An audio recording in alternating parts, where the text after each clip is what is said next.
3, 2, 1. Here we go!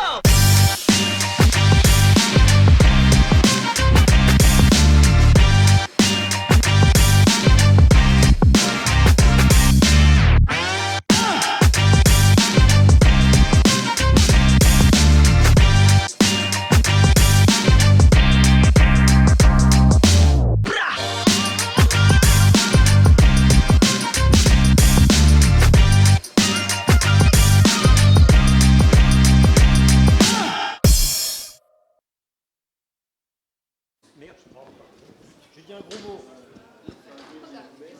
Allô, allô. Ah, voilà. Le micro n'était pas coupé quand j'ai dit mon gros mot. C'est toujours moi, toujours là, pour la quatrième et dernière table ronde de cette journée consacrée à l'eau, mesdames, messieurs. Dernier thème, derrière des acronymes mystérieux, une des rares industries qui fonctionne en France est bien celle des acronymes, la REUT et la DERU, mesdames, messieurs. La REUT, c'est un peu la tarte à la crème, nouvellement propulsée par les médias suite à la sécheresse de 2022. On a commencé à parler de recyclage de l'eau. Je crois que c'était, non pas avec moi, mais au plateau auquel je participais, assez dans l'air, pendant la canicule, où quelqu'un, je ne sais plus qui, a dit « Mais pourquoi on ne réutilise pas l'eau en France ?»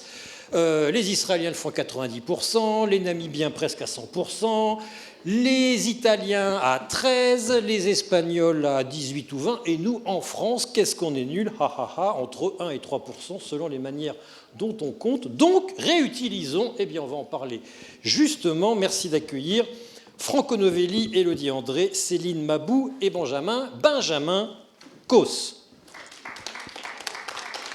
Ce qui veut dire que vous venez, en fait.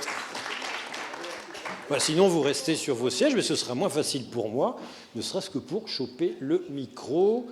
Est-ce que... Oui, c'est bon, on a largement la place. Franco Novelli, vous êtes, bonjour, depuis chez vous, avec un joli casque de gamer sur la tête. Bonjour, vous nous entendez bien ?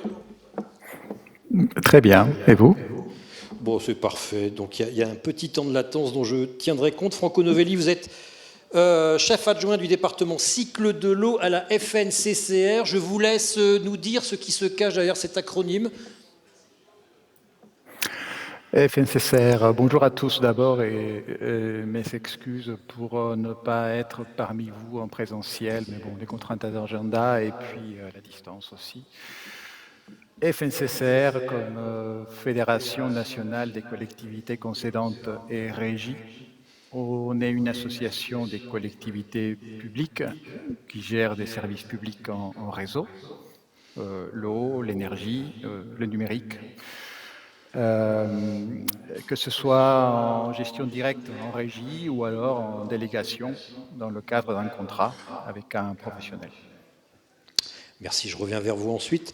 Élodie André, vous en dirigez une de régie, vous êtes la présidente de la régie municipale de l'eau de Sallanches et adjointe bâtiment au maire de Sallanches, ici présent. Céline Mabou, vous êtes directrice de projet chez Artelia. Et Benjamin Causse, vous êtes responsable développement régional chez Odali, une entreprise du groupe SOR. Jusque-là, tout va bien. Franco Novelli, on va peut-être commencer par la DERU.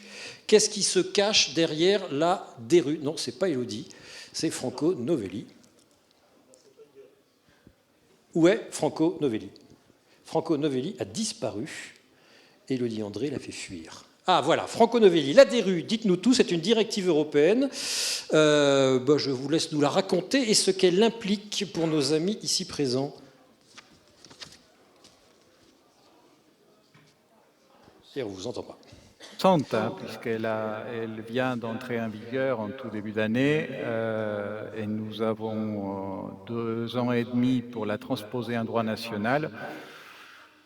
Concernant la réutilisation des eaux usées traitées, la REUT, il n'y a pas quelque chose de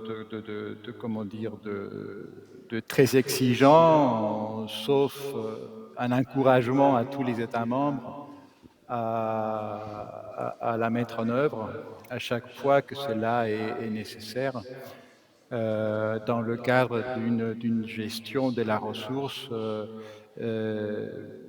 va dire, équilibrée, qui tient compte des secteurs où elle manque, où elle est sous tension. Là, vous parlez de la DRU ou de la REUT?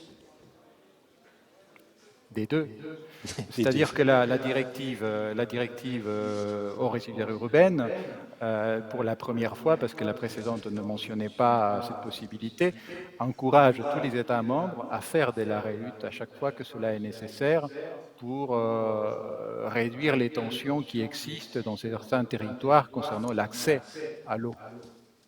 Mais Donc la c'est DRU une dans la... réponse.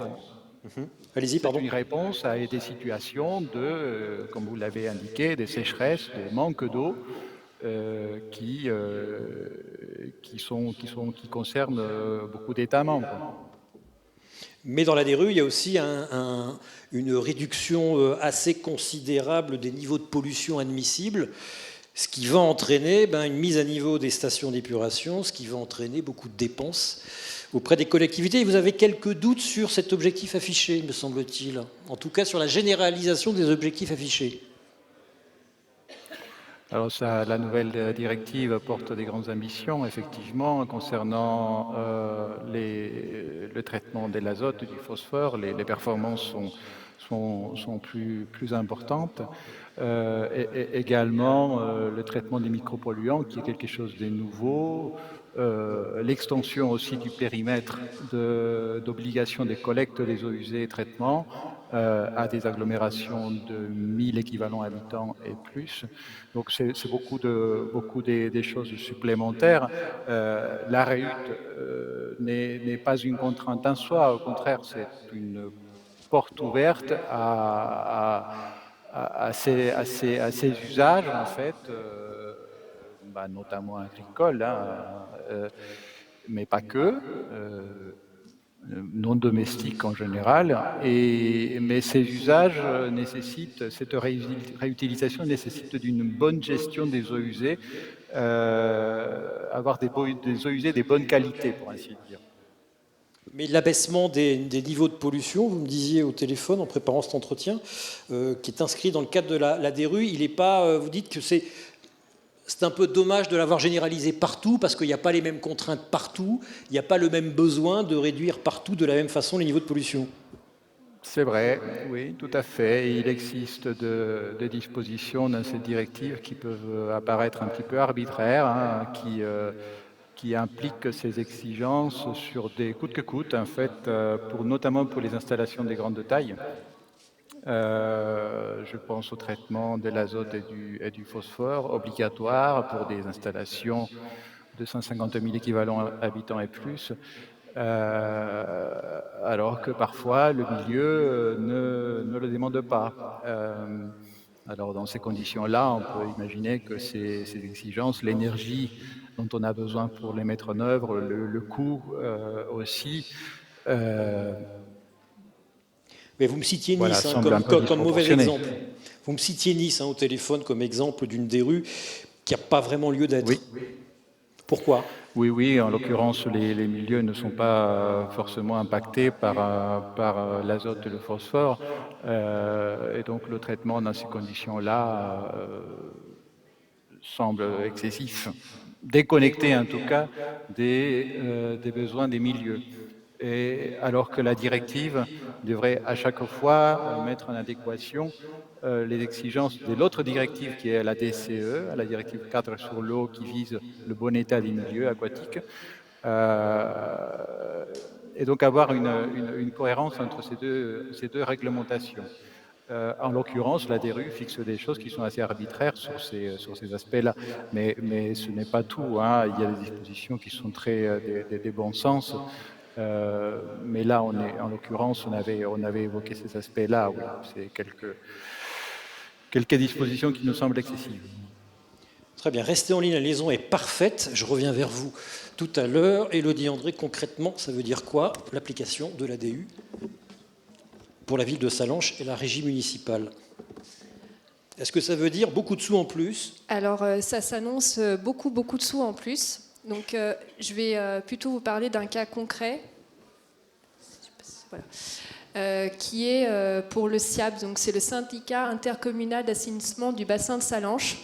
Donc il est né de la volonté politique de 5 communes en 2002. Donc vous voyez, c'est un syndicat qui a plus de 20 ans. Et c'est un syndicat qui regroupe quasiment 182 km de réseau, à la fois unitaire et séparatif, pour 24 000 habitants. La STEP a été construite pour 53 000 équivalents habitants.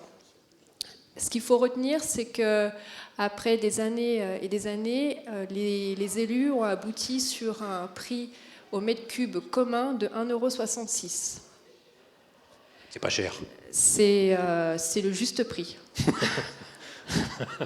Le juste prix. Et là, vous avez la carte de la Haute-Savoie et vous voyez qu'on n'est pas les seuls à avoir un prix des plus, on va dire, faibles. Vous avez aussi du côté de la vallée de Chamonix et dans le Chablais. Comment fonctionne le SIABS ?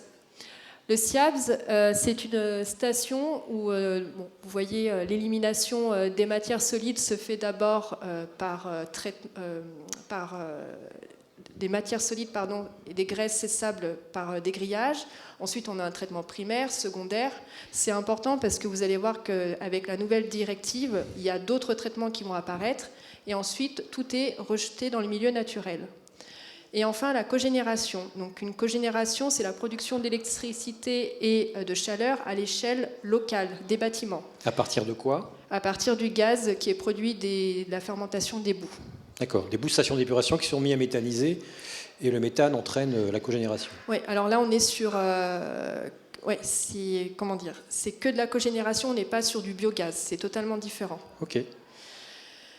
Le projet a été fait pour 163 000 kW d'électricité. Aujourd'hui, on n'en produit que 43 000.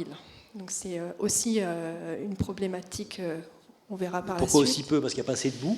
Non, parce que le système de production n'est pas aussi performant que l'on le souhaitait. Les pièces viennent soit des États-Unis, si je ne dis pas de bêtises. Elles tombent en panne et il faut trouver des éléments de rechange, donc c'est pas aussi simple que ça. Ça produit, mais pas autant que le projet de base le montrait. Ça permet en tout cas de limiter le rejet de CO2 dans l'atmosphère, donc 235 tonnes s'il y avait 163 000 kW qui étaient produits, et un investissement de 550 000 €. Bon, vous êtes fait arnaquer, quoi. Non, parce qu'il y a quand même des rejets en moins et c'est toujours ça pour l'environnement. Oui, d'accord. Si. D'accord. Le foncier. Le foncier est important, surtout dans notre vallée, parce que pour les locaux, vous savez qu'on est dans une vallée glaciaire, donc très encaissée. Entre les montagnes, il faut faire passer l'Arve, une autoroute, et ensuite on a notre bâti. Le SIAB se retrouve coincé entre tout ça. Donc, sur un site de 1,5 hectare, il reste de disponible que 2400 mètres carrés. Et vous verrez que ce foncier-là, pour la future DRU, ça va être très très dur de pouvoir aboutir à ce que demande cette nouvelle loi.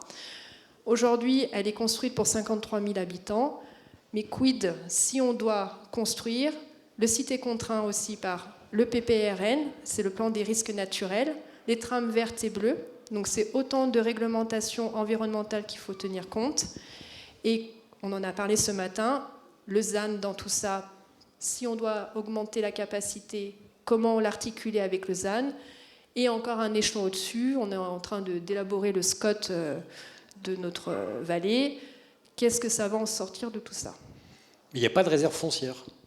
Alors aujourd'hui, à côté, on a de la réserve foncière qui est à la ville de Sallanches. Ça, c'est un terrain de la ville de Sallanches, il faut bien le savoir. À côté, il y aurait du terrain disponible, mais proprement parlé, il y a déjà du bâti. On le voit tout au sommet, la parcelle 3504, il y a des bâtiments de la ville de Sallanches. La population du bassin de vie de Sallanches, donc comme je vous l'ai dit, la capacité nominale de la STEP, c'est 53 000 habitants, donc ça correspond environ à 25 528 habitants. Les perspectives, parce que cette DRU, elle a des grands temps forts, 2035-2045. Pardonnez-moi, Élodie, la différence entre 53 000 et 25 528, c'est les touristes. En partie. Donc ça veut dire que la station, elle est dimensionnée pour le tourisme, finalement. quand on fait alors, je ne suis pas experte. Quand on dimensionne une station d'épuration, on regarde les arrivées, les effluents d'arrivée. Et bien entendu, on la dimensionne pour ses pics. Donc ces pics, on a une représentation des pics journaliers de la steppe. Par corrélation, en fait, quand il y a des énormes arrivées d'eau, vous voyez en bleu le débit d'eau brute, j'ai entouré en noir, ça correspond aux périodes estivales, et généralement, qui dit période estivale, dit tourisme. En gris, sur la partie haute, vous avez les pics pluviométriques, donc les eaux qui arrivent claires à la steppe. Donc ça correspond aux fortes périodes de pluie. Donc notamment, au bout du tableau, vous avez des intempéries de novembre 2023. Ce que je voulais vous montrer ici, c'est pour vous montrer l'évolution de la population. D'ici 2050, la population va augmenter à quasiment 60 000 habitants sur le territoire du SIABS. Donc le SIABS, c'est les 5 communes, Sallanches, Cordon, Domancy, Demi-Quartier, Combloux. Donc la station ne sera plus adaptée, de toute façon. Elle va arriver en limite. De toute façon, c'est une station qui a 20 ans, donc déjà le génie civil, il commence à vraiment faiblir. Donc toutes ces données-là, pour vous dire que par rapport à la nouvelle directive qui arrive à grands pas, même si 2045 c'est demain, donc il va falloir faire du traitement tertiaire, du traitement quaternaire. Il va également falloir faire l'élimination des micropolluants, les fameux PFAS, microplastiques, tout ce qu'on entend parler. Il va également falloir surveiller ces paramètres. Il va falloir également rentrer dans l'objectif de neutralité énergétique. Parce que c'est obligatoire, ça ? Ça va devenir obligatoire pour ce que disent les textes. D'ici 2045, parce qu'on est sur une steppe de moins de 100 000 équivalents habitants. Sinon, ce sera en 2035. Sinon, c'est 2035. Et dès que possible, la réhute. Donc, mis tout ça dans un pot entre ce que le SIABS a à l'état actuel, ce que dit la réglementation, eh ben, on arrive sur ce constat, c'est que l'estimation pour une DRI2, pour une station d'épuration de 100 000 équivalents, c'est quasiment 33 millions d'euros hors taxes. Ah oui, quand même. Et oui, c'est un chiffrage à l'instant T, donc on ne sait pas les coûts, et on n'est que sur l'inflation de la matière première, etc. Et on est uniquement sur le génie civil. Tous les à côté, les études, je veux dire, ce qui est estimé, l'étude, éventuellement le coût du foncier, ça c'est hors 33 millions. Oui, donc c'est beaucoup plus cher que ça, on arrive au moins à 40, quoi. Je pense largement, oui. D'ici 2045, on peut prendre un plus 20, plus 30% facilement. Et ça veut dire concrètement qu'il faut refaire un bassin, il faut l'étendre comment, la station ?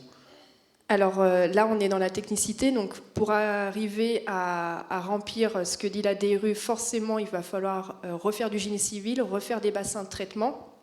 Il va falloir aussi faire des unités pour traiter tout ce qui est les micropolluants, les PFAS. Il va falloir aussi se mettre en adéquation avec la réhute. Pardon, j'ai un chat dans la gorge. Donc, quand on fait ça, quand on regarde l'avantage et les inconvénients, il va falloir que ce montant, il va être reporté forcément sur le prix de l'abonné. Donc, la politique commune de dire... Merci. C'est pas l'exercice... Oui. Le coût reporté sur le coût... Merci.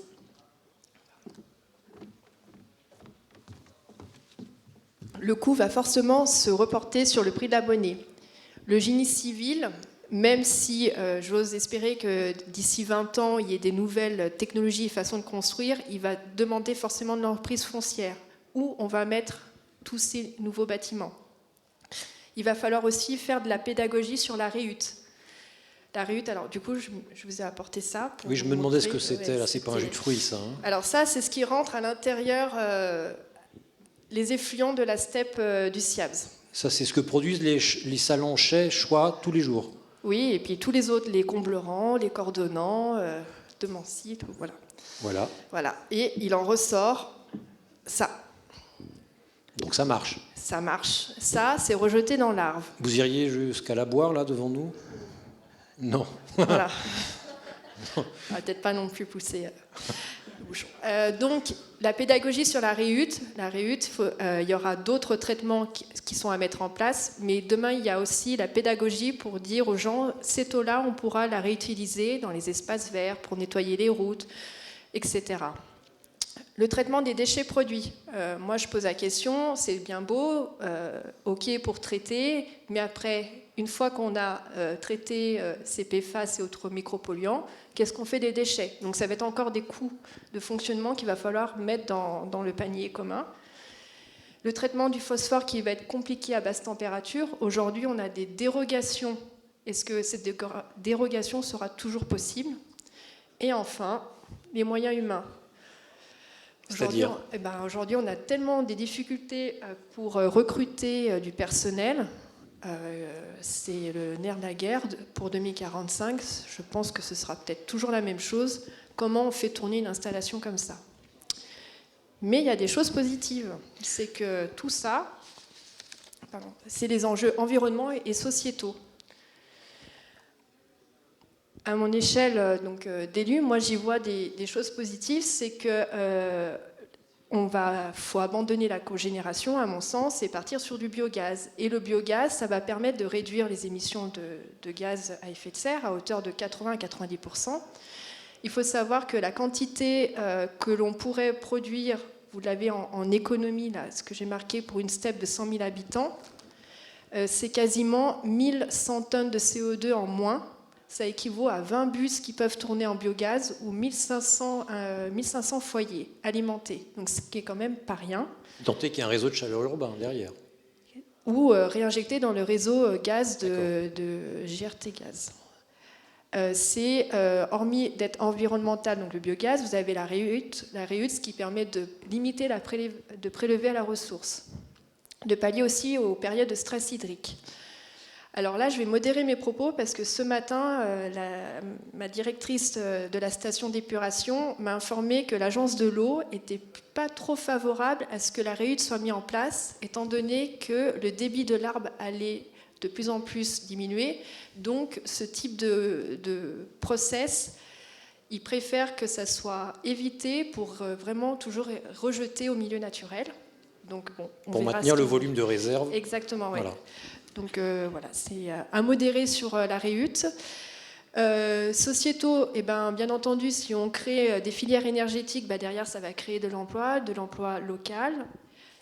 Pour la réhute, c'est en termes de sociétal, c'est sensibiliser la population à la rareté de la ressource. Et enfin économique, je vous l'évoquais tout à l'heure. Et les chiffres que je vous annonce, c'est des chiffres à l'instant T pris sur GRT Gaz. Donc un investissement sur 15 ans, c'est environ 19 millions d'euros. Ça fait environ 1,2 million d'euros par an. Et enfin, important, c'est de l'argent que l'on peut rentrer en recettes de fonctionnement. Et pour les élus ou les techniciens qui font les budgets, le fonctionnement, c'est le nerf de la guerre. Donc du moment qu'on peut rentrer des recettes, c'est toujours bon. Donc, je m'interroge sur cette DRU et l'application. Aujourd'hui, pour la station du SIABS, on a des gros entretiens, comme je disais, le génie civil à 20 ans. Donc, mettons, on a un digesteur à traiter, 1,2 million d'euros. Dans 20 ans, il va falloir commencer à réfléchir... dans 20 ans, il va falloir commencer à réfléchir pour appliquer cette DRU. Anticiper les dépenses courantes, anticiper le foncier. Est-ce que le foncier, ça veut dire qu'il faut construire sous terre, en hauteur, je ne sais pas. Et anticiper aussi sur l'augmentation de la population du territoire du SIABS. Aujourd'hui, ce sont des données à l'instant toujours T. Si demain, ce territoire doit augmenter ou pas, comment on intègre cette population? La loi ZAN dans tout ça. Comment on gère du foncier quand on a une loi au-dessus qui nous dit il faut réduire ou pas du tout construire. Et enfin le SCOT qui normalement devrait devenir notre outil pour l'urbanisation. Il faut vous dépêcher, c'est dans 20 ans, c'est court 20 ans. C'est très court 20 ans. C'est pour ça que... Il faut prendre la décision quand? eh ben, il faut commencer à y réfléchir et c'est sur les prochains mandats que les futurs élus doivent poser les bases pour pas que 10 ans avant, on se retrouve le bec dans l'eau. Et à mon sens, c'est quelque chose qu'il faut, même si c'est pour 100 000 équivalents habitants, c'est 2045, il faut, à mon sens, être vertueux et anticiper les choses et pourquoi pas se mettre en ordre de marche pour 2035. Et pour ça, la loi NOTRe, ça n'aiderait pas de se regrouper avec les autres ? Le SIAB est déjà, on va dire, une application déguisée de la loi NOTRe, puisque c'est un regroupement de 5 communes qui a déjà plus de 20 ans. Donc pas besoin de la loi NOTRe, vous l'avez déjà fait vous-même. On l'a fait pour le SIAB. Après, pour l'eau, j'ai un autre discours qui n'est pas du tout celui-là. Mais pour le SIAB, c'est sûr que ça fonctionne. Le prix de l'eau, il est en commun. Tout le monde s'entoure autour de la table. Et les stratégies d'investissement, elles sont communes et réfléchies. Merci, Élodie. André Franco Novelli, vous avez tout entendu ? Vous êtes parti. Tout très bien. Oui, ça, c'est un cas d'école, ça. Vous rencontrez ce genre d'interrogation, de complexité de financement, de complexité foncière partout en France pour s'adapter à la DRU ? Oui, tout à fait. C'est des situations qui vont se présenter. Effectivement, on passe d'un service assainissement avec des exigences de traitement qui étaient celles d'une directive d'il y a 30 ans, avec une nouvelle directive qui va exiger des transformations. Les sujets ont été bien indiqués, la cohérence entre les besoins des milieux et les exigences de la réglementation, l'espace qui est nécessaire et les ressources qui sont nécessaires pour conduire ces projets et puis ensuite pour les faire tourner. C'est des défis pour les collectivités, dans un contexte qui est quand même tendu aujourd'hui, financier, en termes des moyens, aussi des compétences, ça a été aussi évoqué. Alors, juste un point d'attention concernant le traitement des micropolluants. On doit quand même compter avec un financement à hauteur de 80% des filières industrielles des médicaments et des cosmétiques qui... oui, la REP. Comme cela est précisé exactement. Alors, quelle forme cela va prendre ?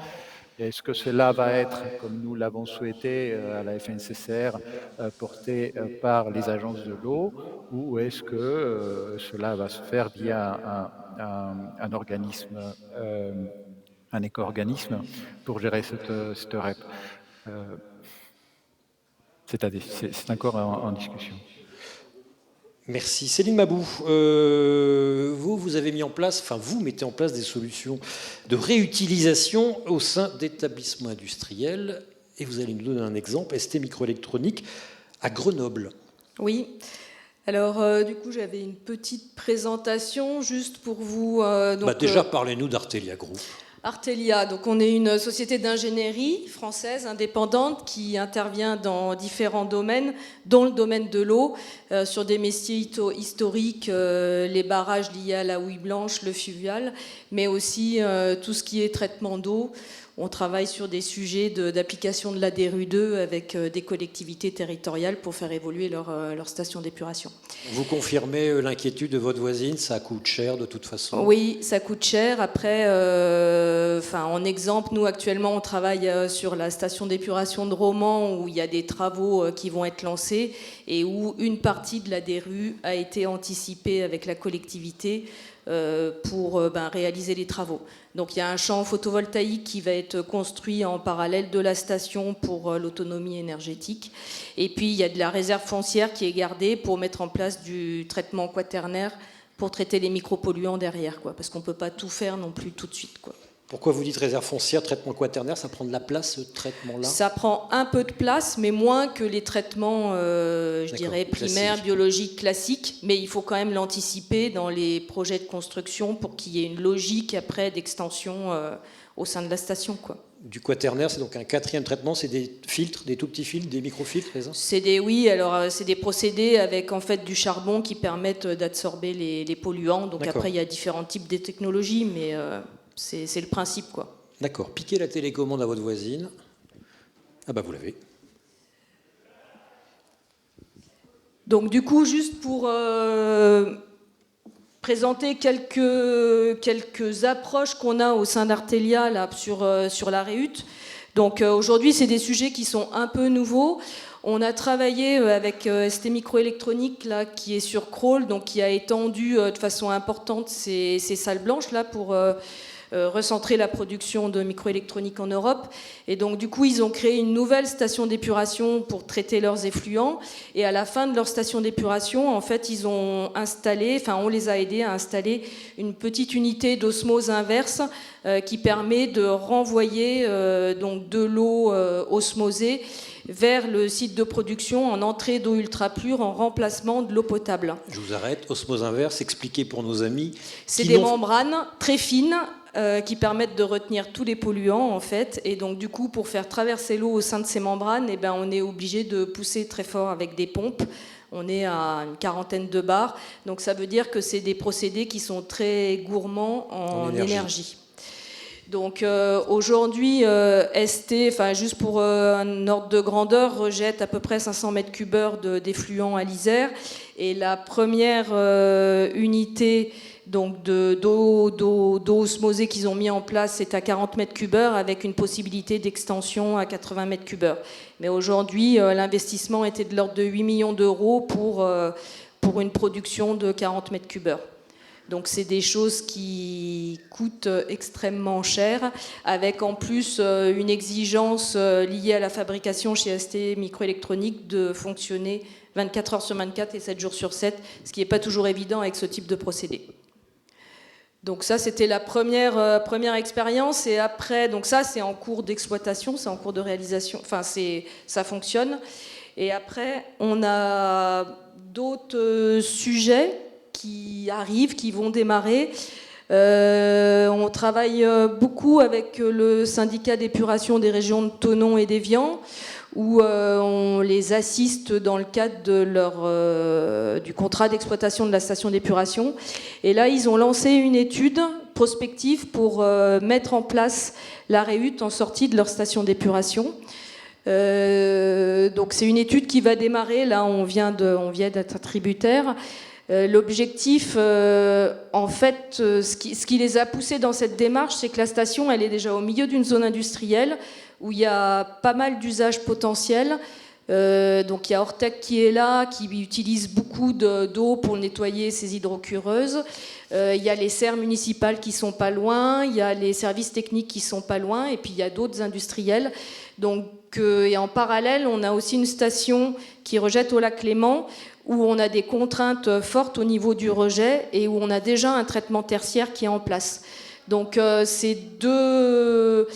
fait d'avoir des usages à proximité et déjà un niveau de rejet qui soit assez bas, et ben motiver en fait la collectivité à lancer cette étude, et sachant qu'ils ont déjà une petite unité de reuse au sein de la station pour le lavage leur eau de lavage au sein de la station d'épuration. Et puis dernier exemple, donc ça c'est on a travaillé avec une collectivité dans le cadre d'un développement de ZAC dans la Drôme où il y a un problème de ressources. Et donc du coup le dossier a été retoqué administrativement, il a été en fait réalisé un peu une étude ressources dans un objectif d'essayer de mettre en place un réseau parallèle sur la base de la Réhute en sortie de la station d'épuration pour des usages de défense incendie, arrosage, espaces verts, nettoyage des sols et voire des process industriels si des industriels venaient s'installer dans le secteur. Donc c'est un dossier qui est en cours et certainement la seule façon de faire passer cette ZAC, c'est d'avoir un deuxième réseau parallèle avec de la Réhute pour arriver à préserver la ressource en eau potable qui est insuffisante aujourd'hui sur le secteur. Ah oui, donc ça fait encore une sacrée dépense, ça mine de rien. Oui, toute la Réhute, il faut qu'il y ait soit des usages à proximité qui demandent une eau de qualité pas très importante, soit un vrai problème de ressources en eau sur le secteur. Oui, sinon, de toute façon, il faut créer un réseau, donc des dépenses en plus. Mais j'en reviens à ce que vous disiez sur ST Microélectronique. Enfin, c'est quoi l'intérêt pour eux d'avoir une eau si chère alors que l'eau potable, corrigez-moi si je me trompe, à Grenoble, elle ne coûte pas grand-chose et elle est abondante. Pourquoi Bah, s'emmerder à faire de la réhute? C'est d'être vertueux, d'essayer d'être vertueux. Oui, enfin, la vertu, quand on est une grosse entreprise, à un moment ou à un autre, c'est qu'il y a des aides ou qu'il y a un intérêt politique, mais... Alors aujourd'hui, il n'y a pas d'aide. Enfin, aujourd'hui, c'est un projet un peu pilote au sein de. C'est une première étape dans la reuse. Ils ont d'autres solutions en cours d'étude, notamment avec l'eau de nappe. Et puis, en effet, il y a été à l'étude un bâtiment pour traiter la totalité de la sortie de la station d'épuration. Pour l'instant, ça, c'est en stand-by, mais voilà, si des subventions arrivent, mais de toute façon, ça aura toujours un coût de production beaucoup plus cher que l'eau potable. Et réutiliser l'eau de pluie, comme font certaines usines, j'ai pu voir ça. Bon, enfin bref, je ne vous donnerai pas d'exemple parce que je les ai oubliés. Voilà, réutiliser l'eau de pluie pour faire la même chose plutôt que le système que vous avez mis en place. Bah, c'est des gros débits, là, quand même 40 mètres cubeurs. On ne Certes. reçoit pas 40 mètres cubeurs de pluie. Voilà. Bah, Donc il y a peut-être pas à aussi des Grenoble. stockages, pas à Grenoble. Ouais. Bon, donc j'ai posé une question à la con, pardonnez-moi. Ça m'arrive de temps en temps. Franco Novelli, on voit là deux problèmes de la réhute. Un, elle coûte cher versus le prix de l'eau potable. Et puis deux, il faut qu'il y ait un usage juste à côté. Sinon, il faut construire un autre réseau. Et là, on peut se demander à quoi ça sert. Oui, en effet. La réhute coûte cher, mais pour des activités économiques, qu'elles soient industrielles ou agricoles, si par exemple dans la structure des Vaucous, l'eau ne représente que 1%, mais si jamais vous venez en manquer, eh ben, cela met en péril toute une grosse partie de votre production et met en péril du coup votre activité, alors c'est presque une assurance vie. Donc dans un contexte où l'eau peut venir en manquer, justement, certaines années, ça peut être très important. Donc, cela peut se justifier dans certaines situations. Hein. Et pour quels Mais usages par contre, la réhute est intéressante? Bah, ils ont été mentionnés, hein, c'est essentiellement les lavages, hein, c'est des eaux des qualités inférieures. Bien souvent, on se dit pourquoi est-ce qu'on utilise de l'eau potable qualité alimentaire pour certains usages qui sont...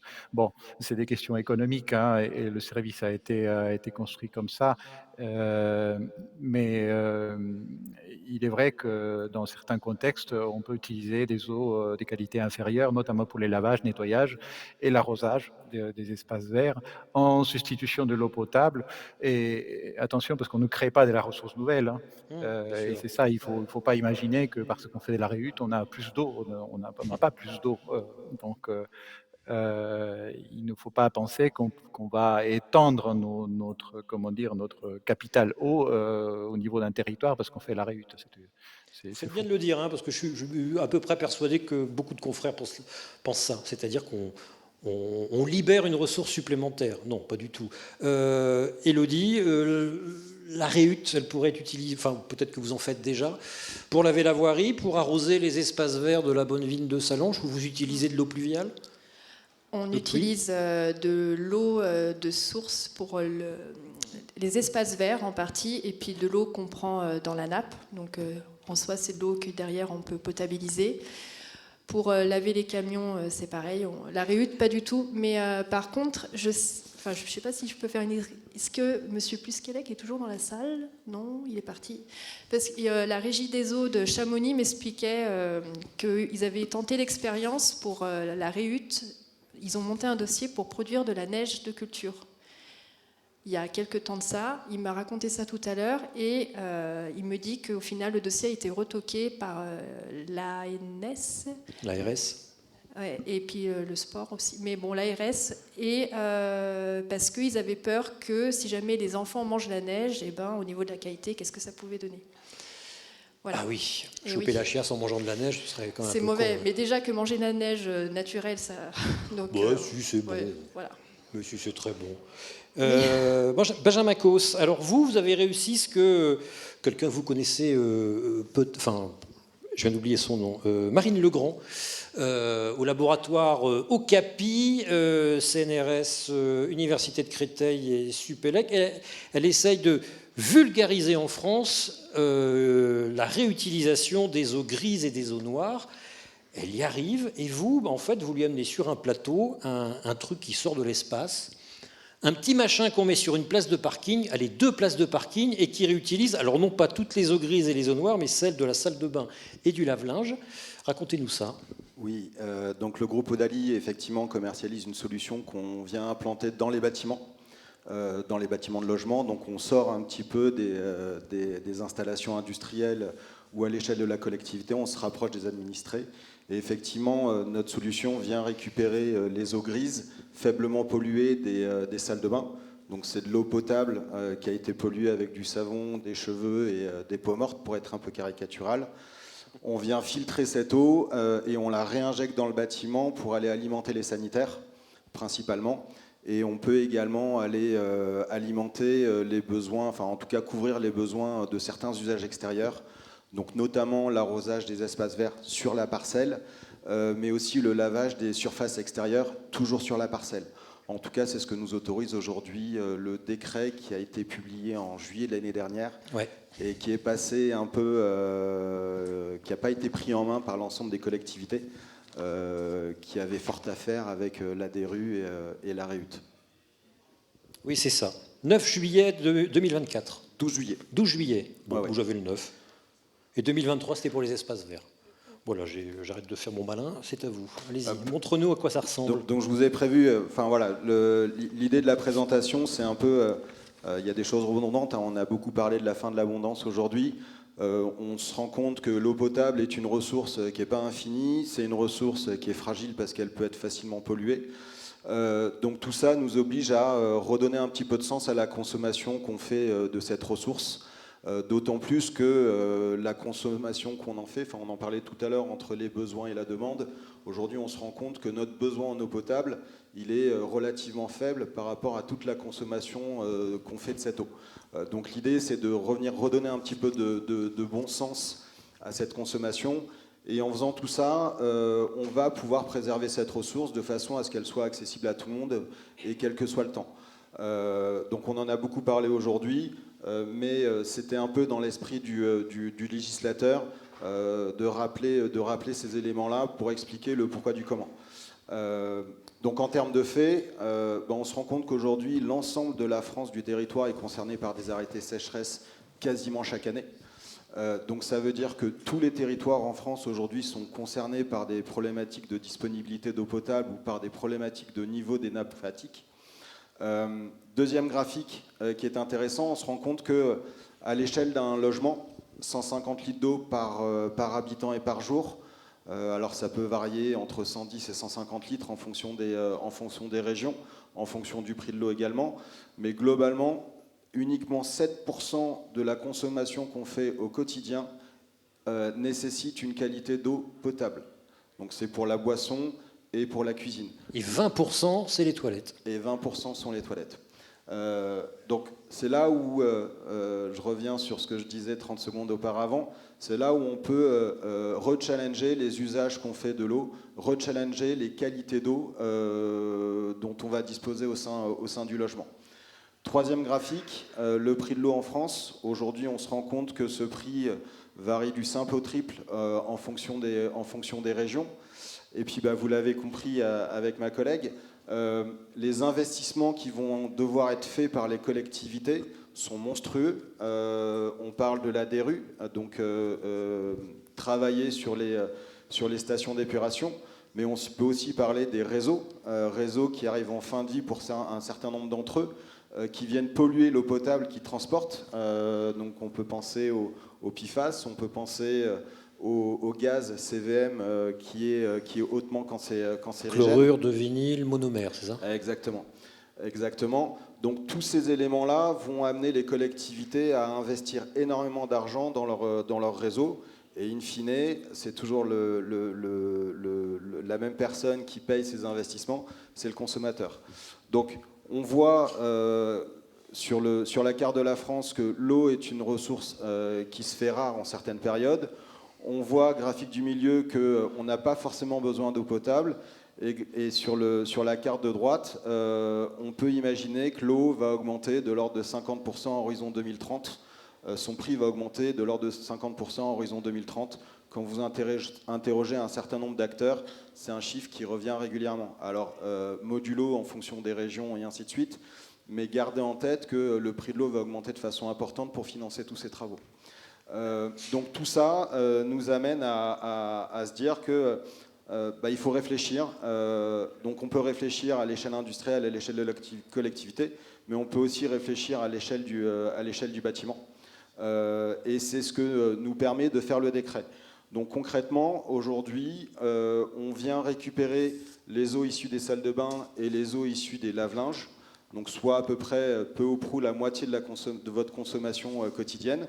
Et pourquoi pas les lave-vaisselle? Vous aimez pas les lave-vaisselle, vous? Parce que les lave-vaisselle, alors France, pays de Pasteur, pays du principe de précaution, l'eau c'est un sujet sensible en termes d'hygiène, d'un point de vue sanitaire. Donc le législateur a entrouvert la porte sur des nouveaux usages. Rien n'interdit de penser que dans 5 ans, quand je reviendrai faire une nouvelle conférence, les usages, les possibilités auront été élargies.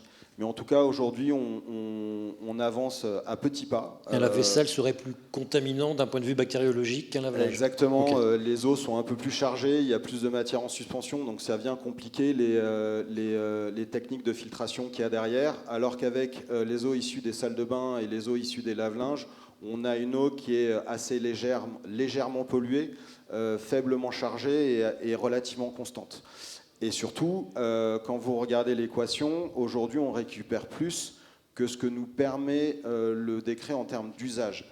Parce que l'idée c'est d'avoir, dans le meilleur des mondes, il faudrait que l'équation soit équilibrée.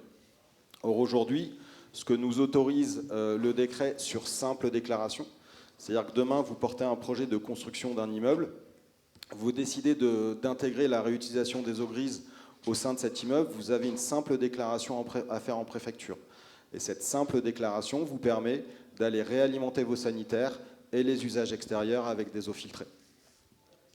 On peut aller un peu plus loin, ça nécessite des expérimentations, donc là le dossier est un peu plus lourd, on est suivi d'un peu plus près par l'agence France Expérimentation, mais on peut imaginer d'autres usages, comme par exemple alimenter son lave-linge avec de l'eau filtrée. Et là voilà votre solution. Donc concrètement, comment ça marche? Vous avez le tuyau bleu clair qui vient alimenter en eau potable vos cuisines, vos salles de bain. On vient récupérer via un réseau dédié les eaux usées issues des lave-linges et des salles de bain. Cette eau est stockée dans une première cuve qui va permettre de diluer les pollutions. Donc si Monsieur Michu met du desktop dans son lavabo pour le déboucher, c'est pas très très grave puisque l'eau va être diluée dans un volume beaucoup plus important. Ensuite, notre machine vient pomper ces eaux usées, elle les filtre et elle les recrache dans une seconde cuve d'eau filtrée qui va venir alimenter les sanitaires du bâtiment et les usages extérieurs. Point important, on demande toujours un appoint en eau potable pour pouvoir remplir cette cuve d'eau filtrée si jamais la machine devait être mise à l'arrêt pour une opération de maintenance ou X ou Y, et surtout éviter les ruptures de service. Qu'est-ce qui filtre? Du charbon, de la céramique Alors, alors, je vais parler pour ma machine. On a 3 étapes de filtration. On a une première étape par bactéries, c'est un biofiltre. Donc concrètement, c'est une cuve dans laquelle il y a un substrat de noyaux de fruits sur lequel se développent des bactéries. Et les bactéries vont venir s'alimenter avec les pollutions carbonées présentes dans l'eau. Ensuite, cette eau, elle est évacuée dans un filtre d'IAFM. C'est l'équivalent d'un filtre à sable pour ceux qui ont des piscines, dans lequel on a remplacé le sable par du verre activé thermiquement. C'est plus durable, c'est plus efficace. Et ensuite, dernière étape de filtration, sont des cartouches d'ultrafiltration, donc avec des membranes perforées à travers laquelle passe l'eau qui a été filtrée. Mais pas les bactéries et autres virus qui n'auraient pas été retenus par les étapes précédentes. Et donc ça nous permet de sortir une eau de qualité A+. Alors je ne vous en ai pas apporté, j'aurais été prêt à la boire devant vous, puisqu'une eau de qualité A+, c'est une eau qui est de meilleure qualité que tous les eaux que vous allez pouvoir retrouver dans les lacs, les rivières et en mer. Et toc, il est courageux lui. Pas tant que ça, j'ai pas ramené d'eau. Donc ça présente plein d'avantages. Pour les collectivités, vous en parliez tout à l'heure, vous nous disiez qu'à horizon 10, 15 ou 20 ans, votre station d'épuration sera plus adaptée au nombre d'habitants, sauf si toutes les nouvelles constructions intègrent une solution de réutilisation, puisque les besoins en eau potable vont diminuer de 30 à 45%, mais c'est autant de volume d'eau usée en moins qui vont être renvoyés vers la station d'épuration. Et puis ça permet aussi, en limitant les besoins, de limiter forcément le stress qu'on va mettre sur les nappes phréatiques et donc d'assurer un approvisionnement de l'eau potable, y compris en situation grave de sécheresse. Je rappelle qu'en 2023, c'est plus de 700 communes qui ont eu des difficultés d'approvisionnement d'eau potable à leurs administrés. C'est un intérêt pour les résidents. Souvenez-vous, le prix de l'eau va augmenter de façon importante. Donc qui dit diminution de la consommation dit forcément diminution du prix de la facture, y compris en réintégrant le coût de la maintenance. Et puis ça a un intérêt pour les hôtels, pour les piscines, qui sont des très très gros consommateurs d'eau. Et encore une fois, on a cette possibilité d'expérimentation, d'aller un petit peu plus loin, et pourquoi pas faire les appoints des bassins de piscine avec de l'eau de qualité A+, plutôt que de mettre de l'eau potable. Eau de qualité A+, encore une fois, qui est à l'origine de l'eau potable, polluée par du savon, des cheveux, et qui est de meilleure qualité que toutes les eaux dans lesquelles on peut se baigner en milieu naturel. Donc vous m'avez spoilé ma slide. Donc voilà quelques éléments sur la filtration. Point important, encore une fois, hein, je le rappelle, on est contraint par la loi en termes de prestations de maintenance, avec notamment des prélèvements et des analyses de l'eau qui doivent être effectuées pour s'assurer que cette eau est toujours de qualité A+, et prévenir tout problème d'hygiène. Et ça coûte combien tout ça? Tout dépend. Tout dépend de quel point de vue vous placez. Aujourd'hui, on est sur des investissements qui vont de l'ordre de 2800 à 2500 euros par logement sur de la construction neuve. Donc c'est rentable à partir de combien de logements? Donc c'est rentable. Alors, je vais parler pour notre paroisse. Globalement, ça va dépendre du prix local de l'eau. Mais on est capable d'amener une économie aux occupants sur des programmes à partir de 40 logements. Pour un hôtelier, on a un retour sur investissement qui se fait sous 4 à 6 ans. Et pour un bailleur, c'est un peu plus long, c'est entre 10 et 15 ans sur des programmes à 40-60 logements. Et vous me disiez au téléphone, ça prend la place d'une ou deux places de parking? Oui, c'est ça, c'est 1 à 2 places de parking, effectivement. Alors quand je parle d'1 à 2 places de parking, ça comprend les 2 cuves et notre module de filtration. Mais on a bien compris, ça n'est possible qu'en construction en neuf et pas en rénovation. Alors éventuellement sur de la réhabilitation, mais plutôt sur des opérations qui ont été construites dans les années 60, à partir des années 60, et des très grosse réhabilitation, on va garder uniquement la superstructure du bâtiment. D'accord, donc si sur des bâtiments publics, mesdames, messieurs, vous avez de la réno énergétique à faire, eh bien pensez à la réhud, faites tout en même temps. Exactement, et je finirai là-dessus. L'agence de l'eau doit ouvrir une phase d'appel à projet fin d'année, début d'année prochaine, pour analyser et étudier sa capacité à pouvoir accompagner les porteurs de projets via des subventions. Mesdames, messieurs, tout cela vous fait-il rêver? Julie, il faudrait faire naître la lumière.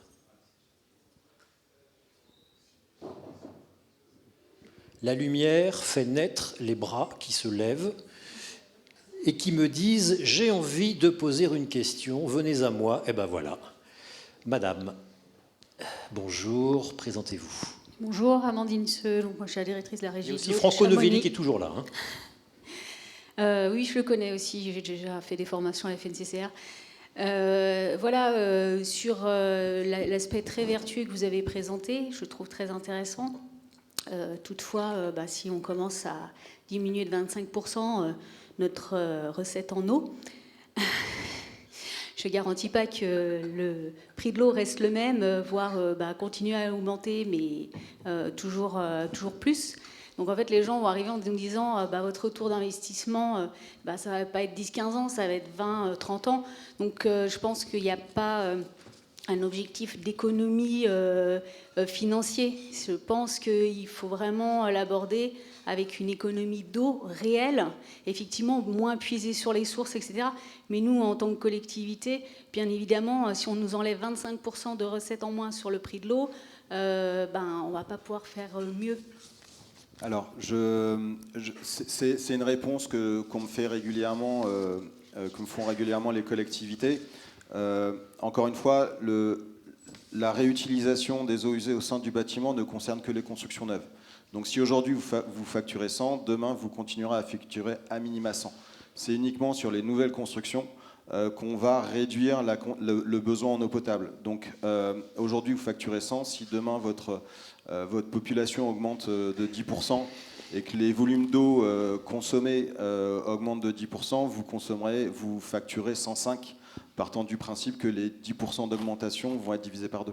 Mais en aucun cas, la mise en œuvre du décret va faire baisser votre volume de facturation. Franco Novelli, néanmoins, la question soulevée est intéressante. Est-ce que ce n'est pas la limite de la réhute? Est-ce qu'il n'y a pas un volume de réhute au-delà duquel les communes verraient altérer, les agences de l'eau verraient réduire le volume des redevances?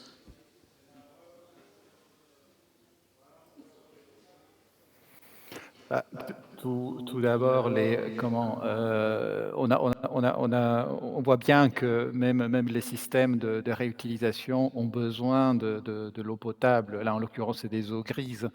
Ont besoin de l'eau potable comme à point, ou même en cas de défaillance, parce qu'on ne peut pas se permettre non plus de l'eau du tout. Ce qui veut dire que vous avez une infrastructure d'adduction d'eau potable qui va rester et qu'il faut entretenir et pour laquelle les coûts sont essentiellement fixes. Le coût variable, le tarif et les coûts de la collectivité et du service d'eau potable sont essentiellement fixes. Que vous allez avoir une infrastructure supplémentaire, voilà, pour réduire ce volume. Voilà, donc ça fait effectivement, ça peut en avoir un impact bénéfique sur la pression qu'on fait sur la ressource. Par ailleurs, on consomme peut-être un peu plus d'énergie, des réactifs, on a besoin de travail et maintenance, et puis des consommables et des tas de choses. Donc c'est une autre économie. Du point de vue des collectivités, des services, je dirais que les tarifs s'ajusteraient si on venait à l'explosion de la demande de réutilisation d'eau grise. Effectivement, il y aurait moins de prélèvements, mais le prix viendrait s'ajuster. En conséquence, cela pourrait effectivement, dans des cas extrêmes, amener à redimensionner certaines canalisations, puisqu'ici il y a moins de flux d'eau potable, pour des questions sanitaires, il faudrait réduire les diamètres, par exemple. On peut imaginer aussi qu'il faut faire attention à tout ce qui est protection contre les retours d'eau sur ces installations-là, donc faire très attention aux dispositifs de clapet, aux disconnecteurs, tout ce qui est protection du réseau d'adduction d'eau potable, on va dire la qualité sanitaire de l'eau potable vis-à-vis de ces réseaux.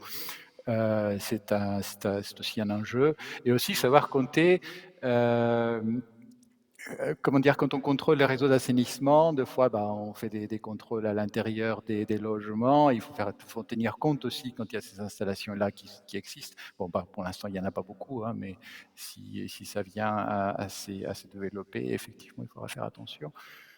Je ne sais pas si j'ai répondu à la question. Si, vous y avez répondu. Merci Franco Novelli. Une autre question, une autre remarque? Juste derrière toi. Priorité au public. Bonjour. Bonjour, Enyao Anderson, Aquastrat. Une question par rapport à l'investissement ST de 8 millions d'euros. Juste pour mieux comprendre pour les 40 mètres cubeurs, vous avez parlé d'osmose, mais est-ce qu'on peut savoir un tout petit peu un détail de la filière pour comprendre comment on arrive à 8 millions?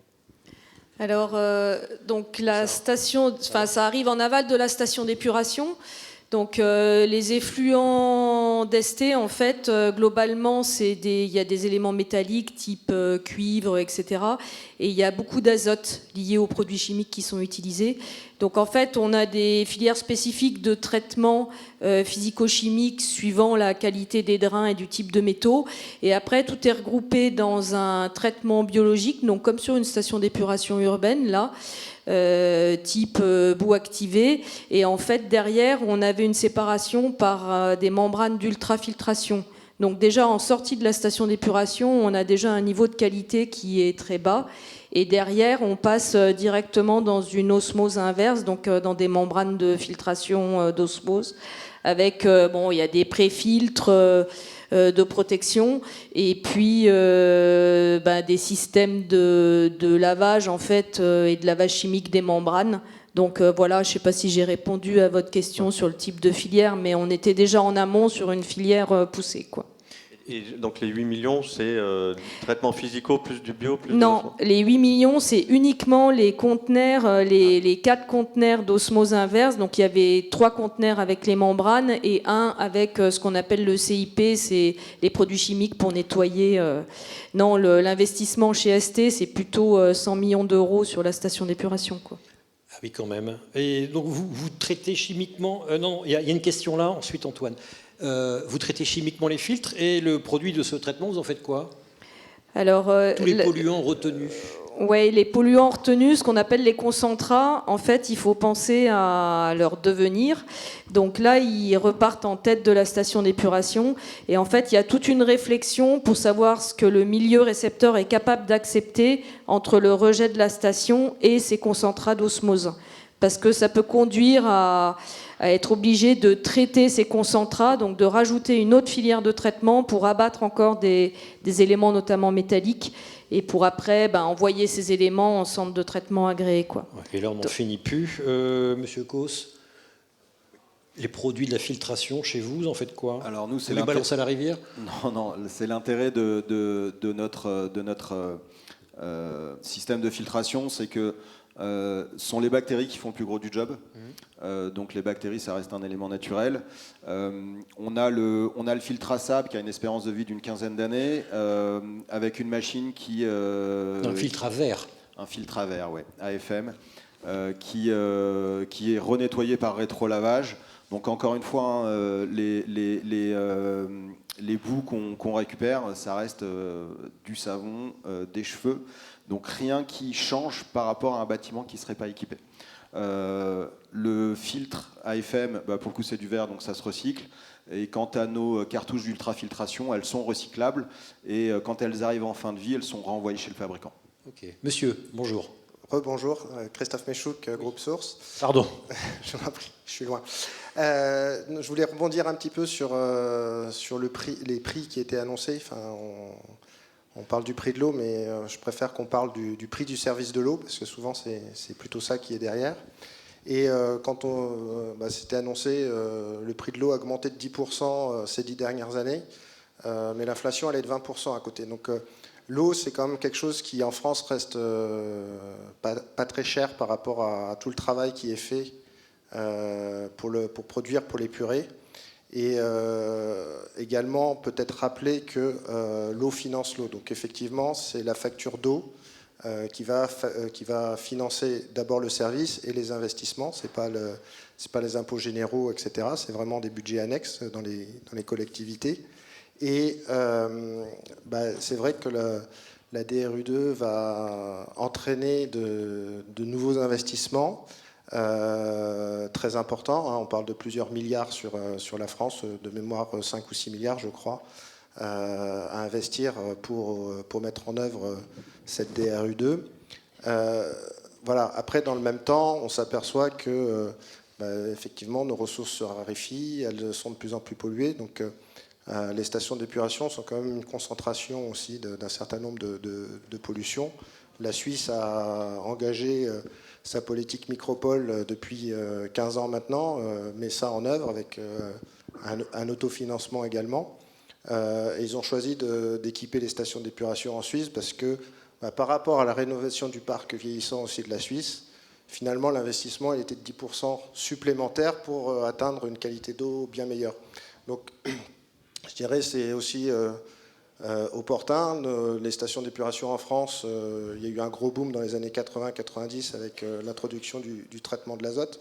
Donc c'est vrai que maintenant on arrive dans un cycle, les steppes ont 30 ans, 40 ans, et de toute façon elles vont devoir être renouvelées, subir des travaux à nouveau.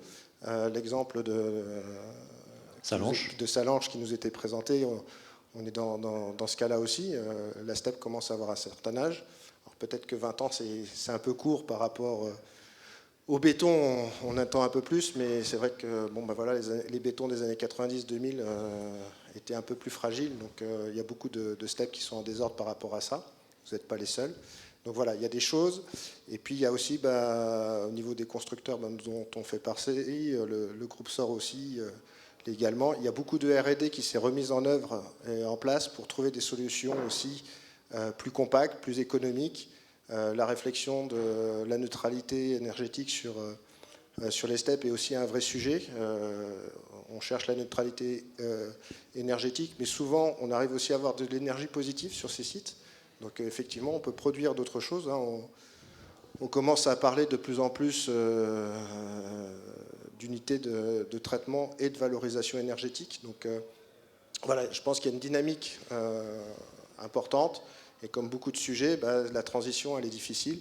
Et peut-être qu'aussi au niveau de la structuration du prix de l'eau, qui est aujourd'hui sur les volumes, c'est vrai que des solutions comme celle qui nous a été présentée, de réduire les volumes arrivant à la steppe, passera peut-être aussi par une modification de la tarification et de plus facturer l'essentiel sur le volume d'eau potable, mais des parts fixes plus importantes pour contribuer à la bonne économie du système. Ça a déjà un peu changé, une redevance qui est adossée sur la performance des réseaux. Allez, dernière intervention, Antoine Orsini. Est-ce que je vais meubler jusqu'à ce que tu arrives? Non. Tu vas courir dans un silence parfait. Vous êtes deux, mais alors faites court, parce qu'il y a déjà 38. Alors, c'est moi qui commence. Bon. Non, l'envie de Johnny Hallyday, ça me plaît bien, parce qu'aujourd'hui, on a envie d'être respectueux de tout. Non, c'est l'envie d'avoir envie. Oui, envie d'en avoir envie. Mais par contre, on ne nous donne pas les moyens. C'est-à-dire qu'aujourd'hui, on voit les coûts exorbitants.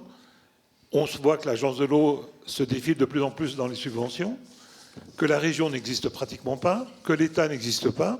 Heureusement qu'il y a le département qui fait un très gros effort de mettre 30% sur tous les travaux d'eau, aujourd'hui. Merci Marcel Sadier. Mais nous, élus, aujourd'hui, Salanches, ville de 17 000 habitants, ça fait 10 ans qu'on n'augmente pas les impôts aux locaux. On n'a pas envie de faire flamber les coûts des gens qui n'arrivent pas à finir les fins de mois. Donc, comment fait-on demain pour être exemplaire avec des coûts qui vont devenir exorbitants de fonctionnement et de rénovation? Moi, je ne sais pas faire, je vous admire, mais je me demande qui va pouvoir continuer à travailler en tant qu'élu. Si je peux me permettre, les réflexions que j'ai pu avoir avec des aménageurs sur ce que les promoteurs avec lesquels je discute, aujourd'hui, on ne va pas se cacher, leur activité n'est pas bonne. Donc ils sont confrontés à une vraie problématique de prix et de capacité d'investissement. Dans le cadre d'un aménagement de quartier, par exemple, on pourrait tout à fait imaginer que la collectivité soit un peu moins gourmande sur le prix de cession du foncier en échange de l'installation d'un système de réutilisation au sein du bâtiment. On peut aussi imaginer des accords qui vont être signés localement sur un projet bien particulier où on va élargir des possibilités par rapport au PLU. Et ces éléments-là, en fait, peuvent être traduits financièrement par le promoteur et vont l'aider à intégrer une solution de réutilisation des eaux usées dans leur projet, sans que ça coûte quoi que ce soit à la commune. Franco Novelli, vous voulez répondre à cette interrogation, cette angoisse financière, et ce sera le mot de la fin. L'un des leviers, en tout cas, pour éviter de dépenser excessivement dans des traitements, ce qui est dommageable, c'est d'éviter de polluer, et notamment de faire très attention à ce qu'on collecte dans les systèmes d'assainissement. Et là, les collectivités il y a des degrés différents, mais ont du travail à faire dans l'autorisation des déversements d'eau non domestique.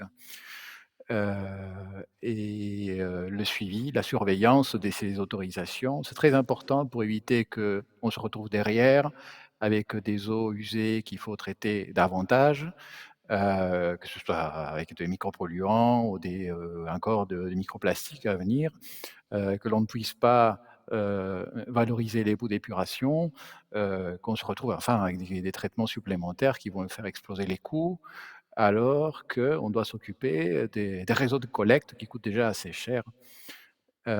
Donc là, il y a des leviers à activer du côté des collectivités pour financer comment dire, ces traitements s'il faut, et puis faire attention à ce qu'elles collectent dans leur réseau. Après, au niveau du domestique, on va dire, c'est un peu plus compliqué parce que malheureusement, il n'existe pas une politique aujourd'hui nationale, même européenne, hein, comment dire, de prévention à la source, on va dire, pour des tas de substances que l'on retrouve dans les eaux usées, qui sont l'empreinte de nos usages, hein, et qui dégradent la qualité des eaux et qui peuvent rendre les eaux difficiles à être traitées, ou les ressources, par exemple la réhute, à la rendre viable, ou encore les bouts d'épuration, à permettre la valorisation en agriculture, par exemple. Donc, si on a des eaux usées de mauvaise qualité, pour ainsi dire, eh ben, ça va nous coûter de plus en plus cher. Et puis, de toute façon, il va falloir les traiter puisqu'il faut s'en occuper. On peut pas dégrader l'environnement en les rejetant sans respecter les normes de qualité. Donc, il faut maîtriser les coûts. Il faut maîtriser les coûts et il faut faire très attention à ce qu'on admet dans le système de mon point de vue. Merci beaucoup. Ah, alors Antoine. Non, juste une question à ce jeune homme. Vous avez évoqué le coût d'investissement entre 2 000 et 3 000 euros pour faire à la louche. Par logement. Par logement. Le coût de fonctionnement par logement. Et surtout le coût de fonctionnement quand vous lavez, hein, vous lavez les filtres. C'est-à-dire la consommation, c'est quel niveau? Et puis après, parce qu'il faut rentrer après dans ces fonds. C'est bien de faire des économies d'eau, mais il ne faut pas que par logement, ça coûte... dans le fonctionnement, voilà, y compris dans la consommation d'eau pour le process. Est-ce que ça ne coûte pas très cher en électricité? Alors, votre question, elle est légitime, elle est très pertinente. Nous, on se focalise sur des programmes à partir de 40 logements. Notre cœur de métier, ça va être à partir de 60 logements. Pour que le coût du contrat de maintenance, entre 5 000 et 6 000 euros, aujourd'hui, on est une société qui s'est créée il y a moins de 9 mois, donc il faut nous laisser aussi le temps de densifier nos différents secteurs de façon à ce qu'on puisse baisser nos coûts de maintenance, le coût du contrat de maintenance. Donc aujourd'hui, on est sur 5 à 6 000 euros le contrat de maintenance annuel. On est sur une consommation électrique entre 2 000 et 2 500 euros par an. Et en termes de consommation d'eau, c'est négligeable puisque la majeure partie de l'eau qui va être utilisée pour les rétrolavages, ça va être de l'eau filtrée. 2 500 euros d'électricité, pas par logement? Non, par an. Par an à l'échelle du bâtiment. J'ai eu peur. Donc c'est là où je vous disais qu'aujourd'hui, compte tenu du prix de l'eau, là où l'eau est chère, 40 logements, on amène une économie dès la première année. Là où l'eau est peu chère, comme ici, on va plutôt cibler des programmes à partir de 60 logements. Sachant que plus l'eau va augmenter et plus notre ratio va baisser, puisqu'on va gagner en performance sur le coût de maintenance. Et puis, quand vous avez l'un des éléments de l'équation qui augmente, ça a un impact sur le résultat. Merci, messieurs, mesdames. Élodie, vous restez avec moi. Merci, Franco Novelli. C'est jamais simple d'être à distance, mais vous fûtes parfait. Merci de les remercier.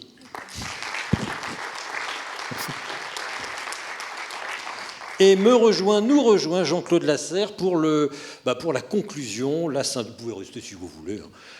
La conclusion, la synthèse. Jean-Claude et Élodie André vont nous dire la substantifique moelle de cette journée. Élodie, vous devez vous munir d'un micro. Non, c'est bon? Oui, en plein centre, Élodie. En plein centre. L'exercice n'est pas simple pour moi, mais bon. Alors, qui commence? Vas-y, Jean-Claude. Non, vas-y. Vas-y, Jean-Claude. Pas de souci. Écoutez, j'espère que ce programme brillamment concocté par nos partenaires la régie, le cluster, et puis tous les intervenants, et puis brillamment animé par Frédéric. Merci. Je te remercie. Ont pu apporter, je dirais, une réponse par rapport aux problématiques de la ressource, en tout cas de sa gestion sur votre territoire. Donc pour moi, c'est important. Élodie nous fait confiance depuis, c'est la deuxième fois. On est très, très contents. Monsieur le maire, merci. Merci. Non, mais voilà. L'objectif, c'était de remettre ces enjeux, comme tous les ans, pour être précis. Il y a beaucoup de choses qui se passent à l'heure actuelle au niveau de l'eau. Donc voilà, j'espère que vous avez été tous convaincus, vous avez appris, vous avez également été surpris par des témoignages. Je voulais remercier mon ami Antoine Orsini qui est venu de Corse pour nous éclairer sur les retenues collinaires.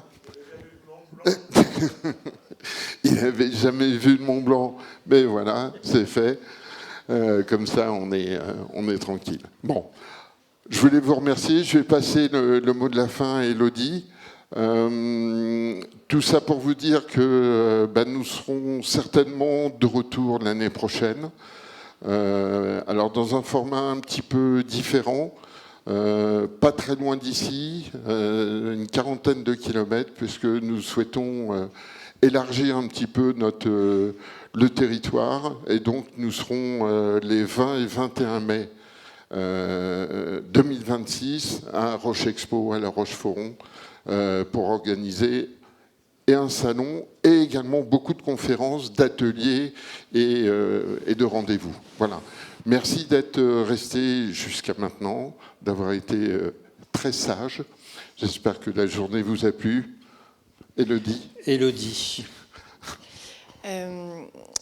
Que dire Je vais reprendre quelques propos de M. Orsini qui dit que tout le monde veut de l'eau, mais on a bien vu sur cette journée-là que les usages étaient extrêmement différents, et surtout dans notre vallée, entre la plaine et le haut de montagne. Tout le monde veut de l'eau, mais est-ce qu'on est prêt derrière à utiliser, mettons, la bouteille claire à côté que j'ai apportée ? Tout le monde veut de l'eau, mais ce que je retiens, c'est qu'aujourd'hui, l'eau et la gouvernance est en train de se décider à Paris. Réponse le 11 mai. On a été élus, enfin pour ma part, j'ai été élue pour défendre le prix de l'eau, le service au Sallanchard. Aujourd'hui, la directive qui tourne autour, c'est pour un même niveau de service, le prix de l'eau à Sallanches augmenterait de 50% si on se met avec l'Interco. Donc il est hors de question qu'on fasse subir ça au Sallanchard, et c'est pour ça qu'on se bat. Donc le 11 novembre, verdict. Donc je peux vous dire que si ça passe pas, on continuera à se battre. Il faut savoir que pour les Sallenchards qui sont là, Sallanches est en force à l'Interco, donc ça ferraillera encore. Voilà. C'était le mot de la fin. Merci. Merci Élodie et merci à tout le monde. Merci Frédéric. Et puis à l'année prochaine. Merci. Merci beaucoup. Et merci à la régie, Florian, et son équipe.